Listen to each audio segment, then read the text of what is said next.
Hey everyone, welcome to Tuckaway Pines. So we were fortunate enough to harvest our very own grouse off the property. And in this video, I want to show you not only how I cure the tail, but how I turn it into a very decorative wall piece.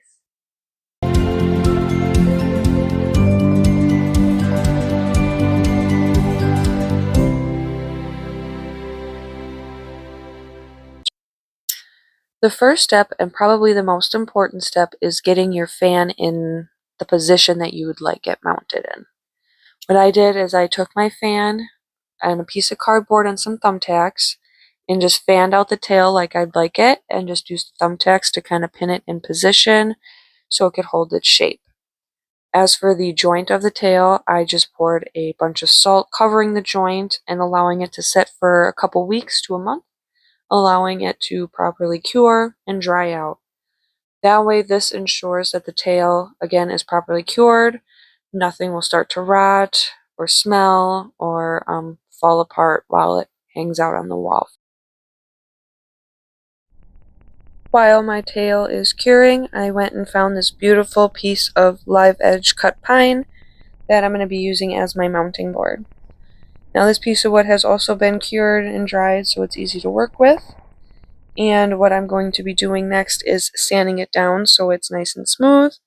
And then we will be choosing our color of stain to go with to make it just pop and complement that tail beautifully.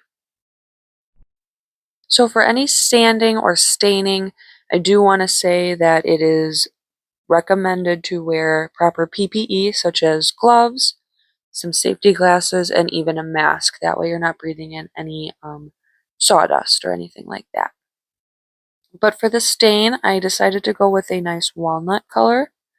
I felt like it was just a nice tone to complement the grouse tail and also complement the room that I envision having it hung up in.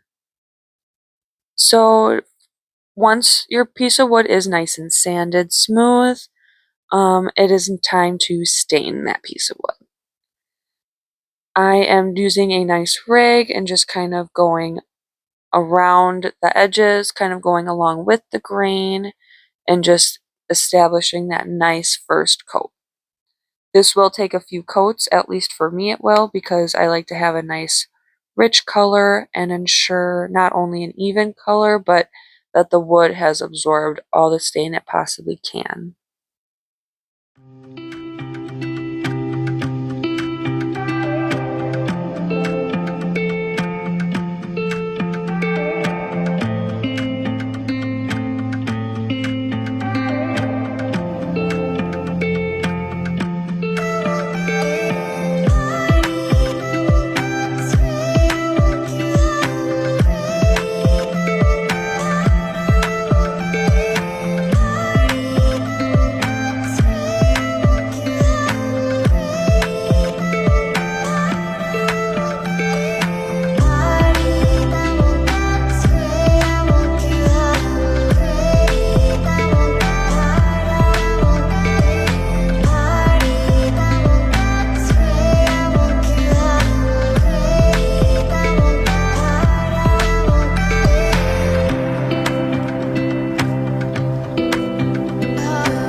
Alrighty everyone, my mounting board is officially stained.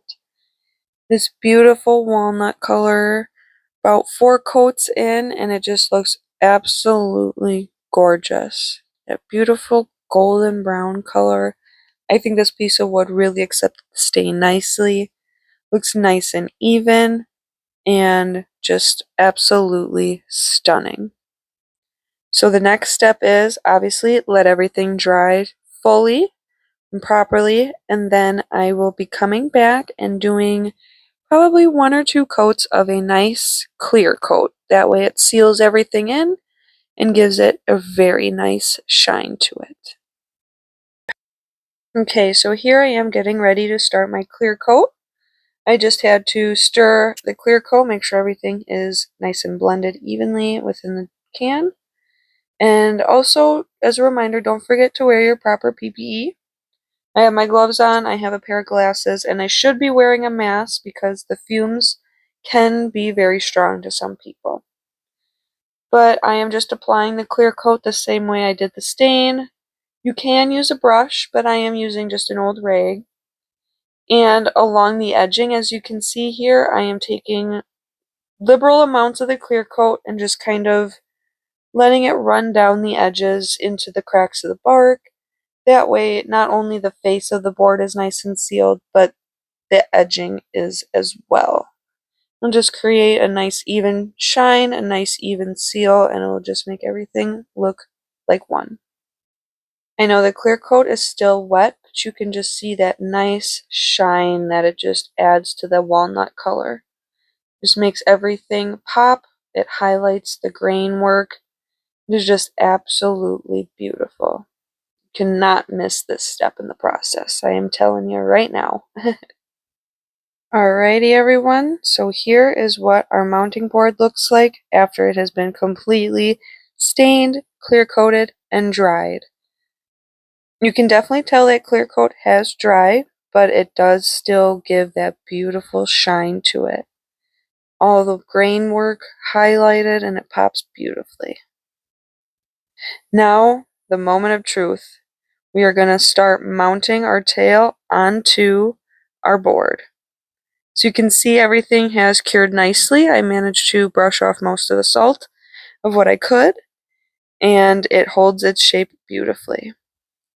Now this is an old wallet I had lying around, and I decided to repurpose the material and make a beautiful mounting patch to hide the joint of the tail and also just give it that complete mounted taxidermy kind of look. So here is the trickiest part about the whole project. It is centering and actually mounting the tail itself. Now my piece of wood that I chose to mount my tail on isn't perfectly circular, and I need to find center and just try and figure out where I want the actual tail to be positioned so that it not only looks center on the board, but it looks appealing to the eye while hanging up on the wall as well. So this process did take me a little while, but I had to just kind of eyeball it. I used a little pencil, that way I could make my marks and still not ruin the wood I just worked so hard making it look so beautiful. So as you see here, I'm just kind of working on getting everything in position. That way I am certain that's where I want my tail before I go and securing everything as well. And it wasn't just the tail I needed to ensure was in a proper position, but also my little wallet patch that I made for the tail. I needed to ensure that wherever I had that secured and have it fold over the tail, that it would still all look unique and look like one harmonious piece, because I was installing the patch first and then placing the tail inside the patch and having the patch kind of fold over and keep the tail in place. So it was like trying to have three separate pieces formed into one and still look harmonious and together uniformly. So it definitely took me some time, but after a lot of measuring and double checking and triple checking, I think I got it all right where I wanted it to be.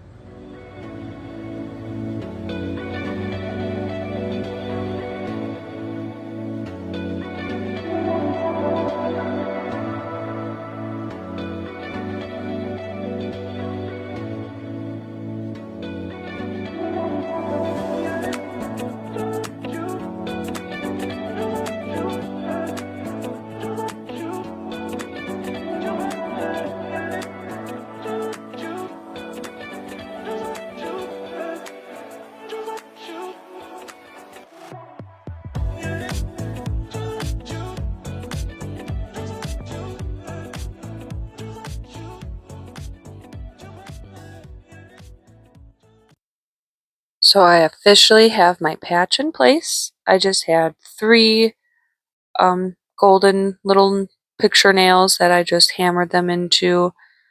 That way it was properly secure, it wasn't going to be fidgeting or wiggling around or anything like that. So now that that is secure, it is time to get the tail in position. Now, this might not be what a normal taxidermist would do or a professional taxidermist would do, but I just took my hot glue gun and hot glued that tail right into that patch. I just wanted to make sure it was nice and secure, and that is basically what I had laying around that I felt like would be strong enough and wouldn't damage the tail at all, but it would keep it in position for the long haul. So I just put a big glob of hot glue right underneath the joint of the tail, and now once that is cooled down and cured a little bit, I will do the same exact thing for the top part of the flap, so that way it is nice and sandwiched in my patch.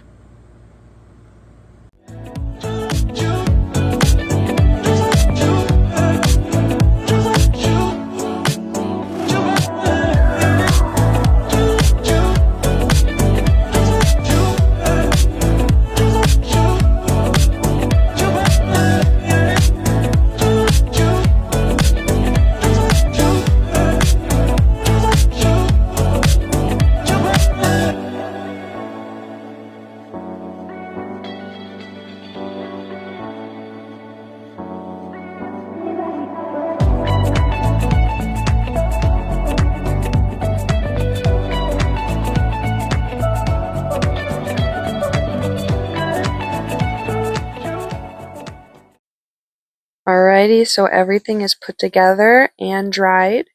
So now I'm just taking a small clean paintbrush, not used, and just dusting everything off, getting any little dust particles off the piece of wood.